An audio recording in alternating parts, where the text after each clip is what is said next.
Baik, mohon maaf sebelumnya, apakah suara saya terdengar dengan jelas? Alhamdulillah sudah terdengar Pak Brigjen. Baik, terima kasih. Bismillahirrahmanirrahim. Assalamualaikum warahmatullahi wabarakatuh. Selamat siang, salam sejahtera untuk kita semuanya. Om Swastiastu, salam nama budaya, salam kebajikan. Alhamdulillahirabbil alamin, wassalatu wassalamu ala asyrofil anbiya'i wal mursalin, sayyidina wa maulana Muhammadin wa ala alihi washabihi ajma'in. Alhamdulillah, terima kasih teman-teman semuanya telah mengundang saya untuk bergabung dengan majelis webinar yang luar biasa. Saya menyimak tadi dari mulai Bu Nining sampai para adik-adik yang testimoni, itu keren. Saya katakan keren banget, saya suka ya. Kenapa demikian?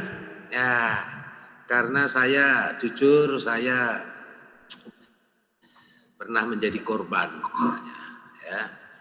Jadi kalau teman-teman mungkin bisa udah tercegah, saya waktu itu pangkat kapten, saya jadi Kapolsekta Banjarsari Solo, saya juga sempat sering lah nyantri informal di Al Mukmin Ruki ya. Nah, dan sempat saya mau berangkat ke Afghanistan. Nah, tapi alhamdulillah saya ditahan 21 hari sama Pak Nur Faizi Kapoldanya. Bukan dalam kasus radikal atau teroris. Nah, waktu itu 9697. Saya tidak dianggap radikal, waktu itu belum keren. Istilah radikalisme dan terorisme itu pasca bom Bali itu baru mulai ngetren. Waktu itu masih dianggap sebagai orang yang fanatik dalam beragama. Nah, ini makanya pengalaman saya akan saya sampaikan ke teman-teman ya. Dan saya suka tema tentang PVE ini ya, prevention violent extremisme ini sangat penting. Artinya apa? Dulu saya di Densus ya, sebagai pejabat utama Detasemen Khusus 88 Anti Teror. Sekarang saya di BNPT. Nah, pengalaman saya pernah mau berangkat ke Afghanistan, pengalaman saya di Densus, dan sekarang pengalaman saya di BNPT. Ini sangat penting kalau kita bicara terorisme, tidak bisa lepas dari bicara radikalisme. Terorisme adalah perbuatannya. Radikalisme adalah pahamnya. Jadi radikalisme adalah paham yang merupakan fase menuju terorisme. Sehingga dapat dikatakan semua terorisme pasti berpaham radikal. Tetapi tidak semua radikalisme otomatis akan menjadi terorisme. Terorisme itu perbuatannya. Nah, alhamdulillah bangsa Indonesia ini relatif dianggap terbaik di dalam penanganan di hilirnya, yaitu di law enforcement, penegakan hukum, di tindakan terorismenya. Ya. Dalam penegakan hukum terhadap teroris, kita dianggap salah satu yang terbaik. Itu menurut pengamat internasional maupun para pengamat terorisme. Tetapi penanggulangan radikal terorisme tidak bisa dilakukan hanya dari hilirnya saja, di penegakan hukumnya. Tetapi harus holistik, mulai dari hulu sampai hilir. Nah, hulunya inilah yang sering disebut pencegahan. Nah, undang-undang kita, alhamdulillah dengan undang-undang terbaru yang merupakan revisi dari undang-undang sebelumnya, Undang-Undang Nomor 15 tahun 2003, direvisi menjadi setelah sekian tahun terjadi beberapa aksi teror, direvisi dengan Undang-Undang Nomor 5 tahun 2018. Nah, ini merupakan undang-undang yang mereformasi undang-undang sebelumnya. Kenapa? Karena undang-undang sebelumnya itu hanya digunakan atau bisa digunakan ketika sudah terjadi aksi teroris, semacam undang-undang pemadam kebakaran. Tetapi undang-undang yang sekarang ya itu bisa digunakan untuk melakukan tindakan penangkapan sebelum terjadinya aksi teror. Sering disebut preventive strike, tindakan pencegahan, menindak, menangkap untuk mencegah. Nah, seperti yang gambarkan bahwa semenjak diberlakukannya undang-undang ini, ya. Halo, suara saya cukup jelas? Jelas, Pak. Jelas, Pak Brigjen. Semenjak diberlakukannya undang-undang mulai dari bulan November tahun 2018, kita Densus 88 Polri sudah menindak atau menangkap lebih dari 500 orang, sekitar 535-an, ya. Nah, selama pandemi ini kita sudah menangkap kurang lebih 170-an, ya. Artinya apa? Artinya penangkapan yang dilakukan oleh Densus 88 dengan menggunakan undang-undang teroris yang baru ini memungkinkan untuk tidak menimbulkan teror baru. Teror baru yang bagaimana? Bisa dibayangkan 535 itu kalau diekspos secara atau dipublish ya setiap hari tentang penangkapan, kira-kira menimbulkan teror baru enggak? Masyarakat jadi resah. Masyarakat jadi panik, masyarakat langsung menjadi gaduh, menjadi terteror, ya, dan menimbulkan distrust dari luar negeri yang menjustifikasi negara ini seolah-olah tidak aman. Nah, alhamdulillah bisa kita silent karena apa? Karena kita bisa menangkap secara preventive strike, tentu dengan beberapa indikasi. Indikasi yang pertama, mereka sudah merupakan jaringan teror. Indikasi yang kedua, mereka sudah melakukan kegiatan-kegiatan kayak liko atau tadi disebutin ada rois segala macam. Yang diajarkan masalah jihad, yang diajarkan masalah isu khilafah dan lain sebagainya. Kemudian mereka sudah melakukan idat. Nah, biasanya idat itu akan didahului dengan sumpah baiat. Nah, kemudian menurut analisa intelijen sudah terindikasi yang bersangkutan atau kelompok tersebut menyimpan bahan-bahan berbahaya yang bisa digunakan untuk melakukan aksi teror, bom, senjata, dan lain sebagainya. Dan menurut kajian dan analisa intelijen, yang bersangkutan atau kelompok tersebut berpotensi kuat untuk akan melakukan aksi teror. Nah, dari indikasi itu bisa dilakukan penangkapan yang sering disebut preventive strike. Nah, itu hilirnya, ya. Nah, sekarang hulunya, pencegahannya. Pencegahannya dilakukan melalui 3 strategi sesuai dengan amanah Undang-Undang Nomor 5 Tahun 2018, yang di-breakdown ke dalam PP Nomor 77 Tahun 2019. Nah, strategi yang pertama apa?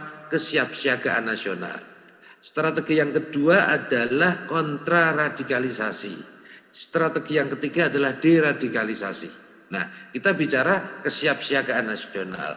Nah, kesiapsiagaan nasional ini adalah kondisi siap siaga, ya, segenap elemen bangsa, ya, yang imun, yang kebal, ya, terhadap segala ancaman, tantangan, hambatan dan gangguan, terutama dari ancaman radikal terorisme yang bisa membahayakan eksistensi bangsa, yang bisa membahayakan integrasi bangsa dan membahayakan kelangsungan hidup berbangsa dan bernegara dalam mencapai tujuan nasional.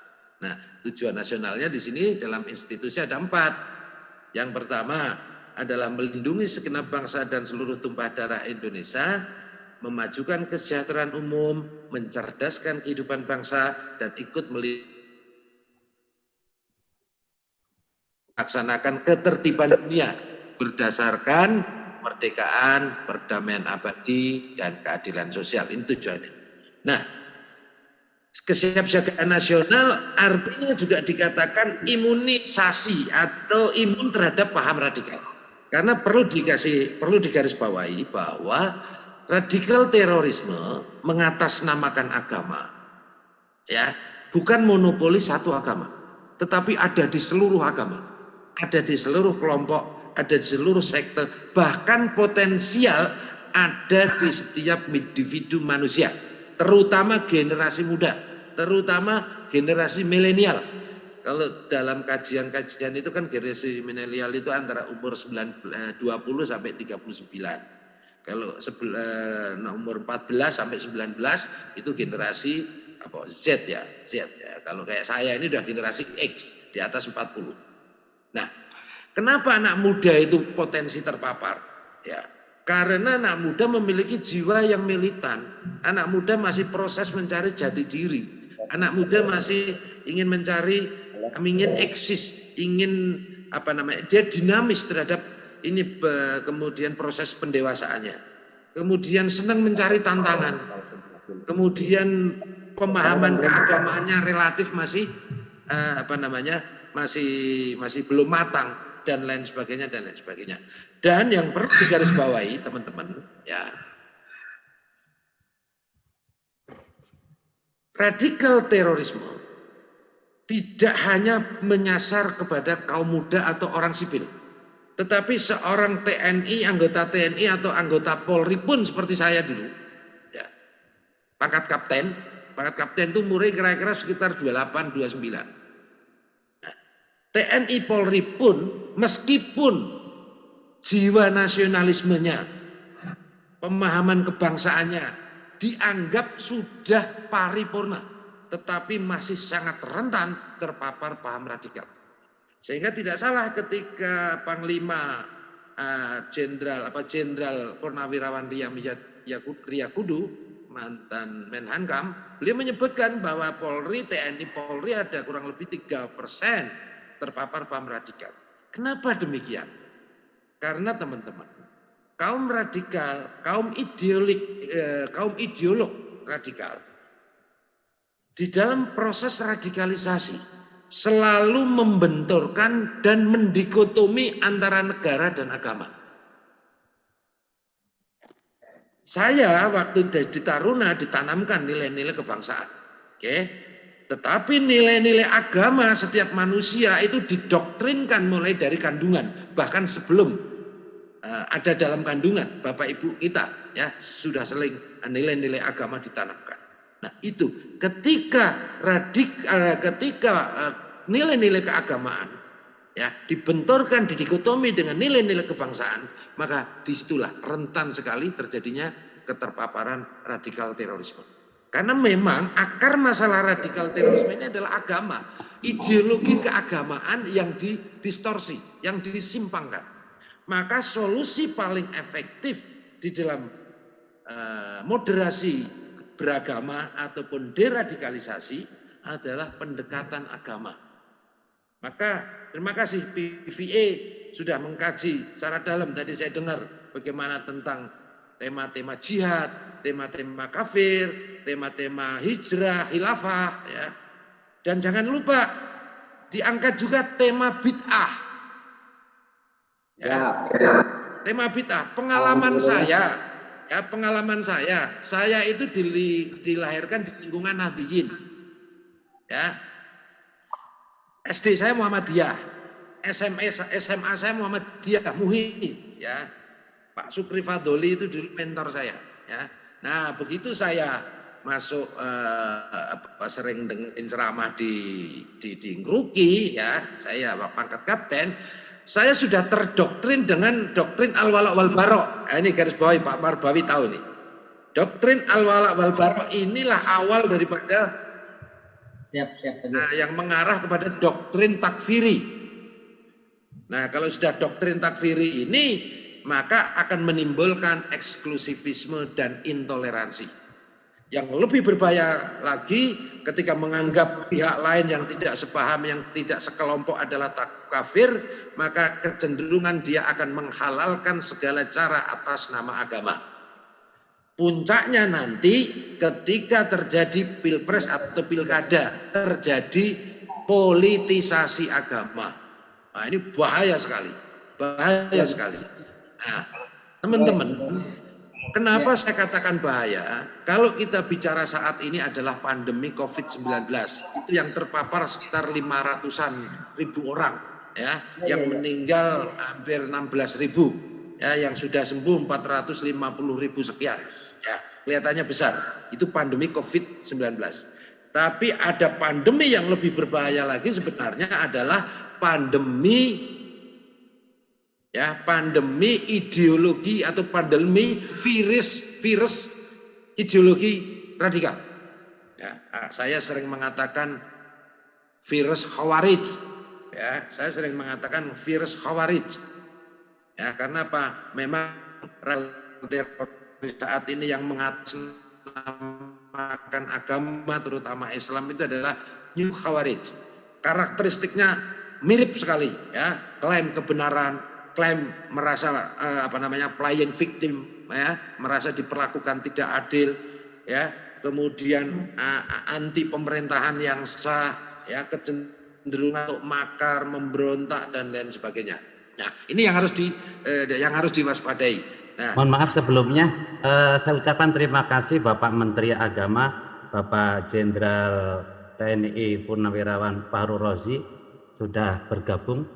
Insya Allah nanti juga akan memberikan penguatan pada kesempatan kali ini. Ya. Apa bisa diizinkan melanjutkan? Ya, mangga barangkali. Mungkin mohon petunjuk Pak Menteri, Pak Menteri barangkali. 1 menit lagi, 1 menit lagi. Barangkali. Baik. Kesimpulannya adalah radikal terorisme mengatasnamakan agama adalah musuh agama dan musuh negara. Musuh agama karena semua tindakan perbuatannya bertentangan dengan prinsip agama yang rahmatan lil alamin, prinsip agama yang damai dan penuh kasih sayang, dan menimbulkan pecah belahnya umat, serta khusus untuk orang Islam, ya, radikal terorisme mengatasnamakan Islam memunculkan Islamofobia. Radikal terorisme mengatasnamakan agama adalah musuh negara. Kenapa? Karena bertentangan dengan perjanjian yang menjadi kesepakatan bangsa yang tertuang di dalam konsensus nasional, yaitu Pancasila, Undang-Undang Dasar 45, Bhinneka Tunggal Ika, dan Negara Kesatuan Republik Indonesia. Dan yang terakhir, bahwa Pancasila, mengamalkan Pancasila dengan benar, hakikatnya mengamalkan perintah Allah di dalam Al-Quran. Mengamalkan Pancasila dengan benar, hakikatnya mengamalkan agama. Pancasila adalah buah atau karya jenius dari para founding father kita, para ulama, para tokoh bangsa yang digali melalui nilai-nilai agama dan nilai-nilai budaya yang merupakan sikap tawasud atau wasatiyah sebagai perintah Tuhan, sikap moderat. Terima kasih. Kurang lebihnya mohon maaf, semoga bermanfaat. Bila taufik wal hidayah. Wallahul muwaffiq lil thoriq. Assalamualaikum warahmatullahi wabarakatuh. Iya.